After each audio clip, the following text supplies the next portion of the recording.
What's going on, guys? In this video, we're going to talk about how to not be a pushover. If you're like me, this is something that I really struggled with. I used to be a world-class nice guy who needed to accommodate everybody and people please constantly. But the problem is, this really ends up being a detriment to your success in the world when it comes to just getting what you want out of life, having success in relationships, getting the money you want, anything really in general. You need to be able to stand up for yourself, because the fact of the matter is people are going to push you around. The world's not always going to be friendly to you. So with that said, I've got 5 things that really helped me with this subject that I'm going to share with you right now, and hopefully they can do you some good too. The first one is to warm up to this idea of being confrontational and not being a pushover by watching confrontational debates and relaxing into them. If you're like me, if I watch a very contentious, let's say political argument on TV where two people are really fighting for their sides and they're jabbing at each other and all this stuff, I would get kind of uncomfortable watching this, or I would get uncomfortable watching it if 2 people in person were doing it, or oftentimes also with things like really awkward moments in like comedy shows, I would get really uncomfortable. So one thing you can do to practice here is to relax into those emotions that you start to experience, because those are the same emotions you're going to experience when you're in that situation as well. So go on and maybe watch some of these old presidential debates or something like that, because they're constantly bickering at each other the whole time, and sit there and try to relax and feel all of the experience that you're feeling. Feel all of the anxiety and the uncomfortable feelings that are coming up with that, and you'll start to get comfortable with this idea of confrontation. The second thing I had down, learn to fight. All right, if you have that internal backing, every guy loves to talk about how he's going to beat somebody's ass, right? Every dude says that crap, but most guys really can't back it up, and it's all talk. But if you actually know deep down that if you're put in a situation where physical violence is necessary, that you have the skills and the training to back it up, and you won't be completely running around like a chicken with your head cut off, that gives you a sense within yourself, a sense of force of character, and it makes you also less likely to be put in those situations. People can tell if somebody is really about it and is capable of physical force or not, and if you have that perception about you, you're less likely to need to use it.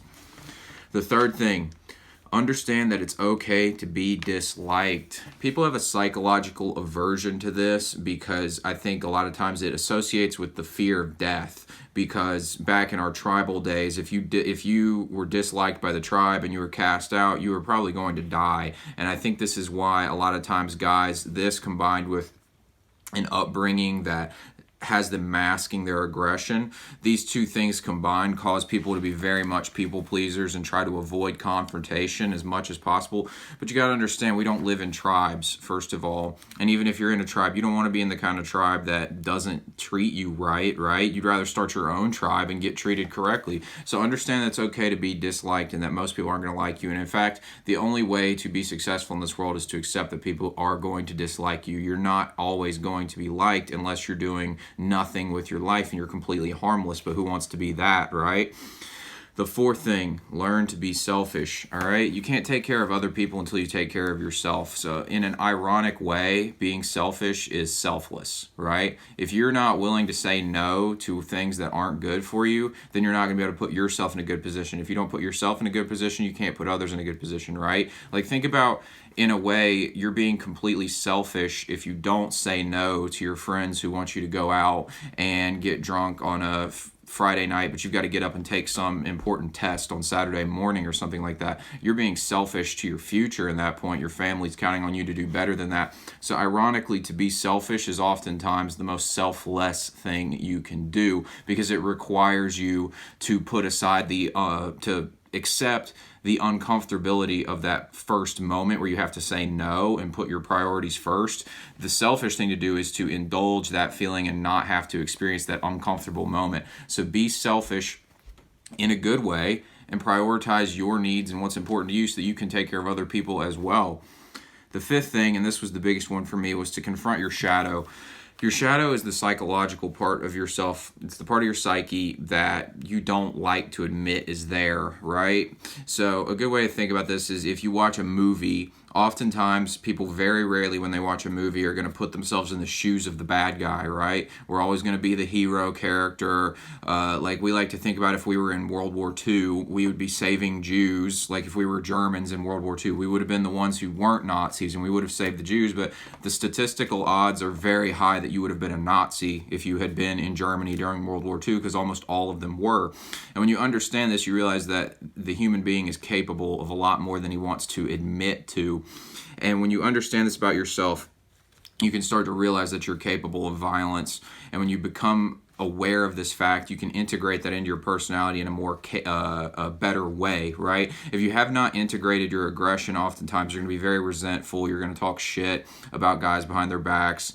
And one way to do this is to start noticing your fantasies, right? If a lot of times, and I used to be this way too, if I didn't stand up for myself, I would get these extremely vivid fantasies of just very aggressive behavior, the things that I was not comfortable with doing personally, just very, things you don't want to do, right? And a lot of people experience this, but what you have to do is accept that you're capable of that kind of aggression, and as you do, your face starts to change. You start to become the kind of person who is willing to say no, because you know that you have the ability behind you to inhibit, to produce force, basically, and to stand up for what you say.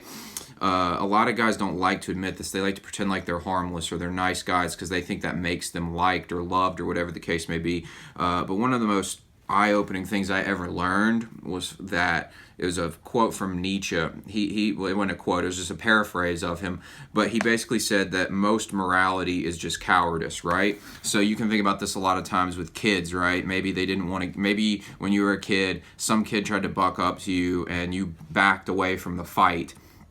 And then later on, you justified the reason that you didn't fight the kid by saying, like, it was stupid to fight. I'm not going to fight over something that dumb. But in reality, the reason you didn't fight him was because you were scared.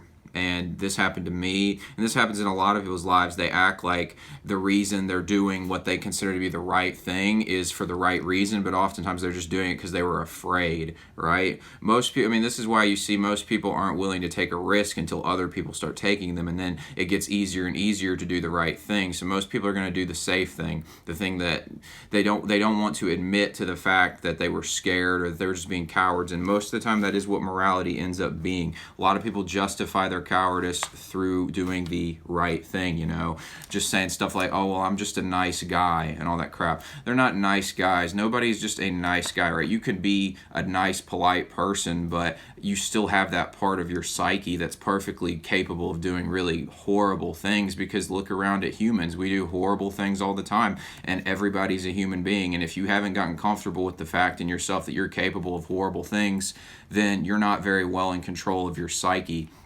and it's going to lash out in bad ways. You need to integrate the parts of yourself that are dangerous so that you can control them, right? Like, think about, just think about every superhero. Think about Harry Potter and the fact that he has a part of Voldemort in him. If you've seen the series, he has a part of Voldemort within himself, and that is like that dark aspect. And the fact that he has that in him actually makes him stronger. He has that dark part of him within him, but he has it under control. He learns to control it. Same with just about every superhero story. Like the Batman, he has a dark side to him and he's capable of aggressive things, but he has it integrated and controlled, whereas the villain oftentimes does not. So one thing you can do to learn this is also start watching shows and put yourself in the shoes of the person who's enacting violence when you watch a movie, just so you can see how easily it would be for you to put yourself in that situation to do those types of things, because the fact is you would be capable of a lot of awful things if put in the right circumstances. Once you learn that, you learn to be able to stand up for yourself, and you know that you're capable of things. You're not hiding from yourself. And when I started to train this into my psyche, train the understanding into myself that I was perfectly capable of physical aggression, it became less necessary to use it, and I became less of a pushover, and I was able to stand up for what was most important to me. Guys, that's all I got for this video. If you liked it, be sure to give me a thumbs up so I can reach more guys with my message. Hit the subscribe button and the bell icon so you don't miss tomorrow's video, and I'll see you soon.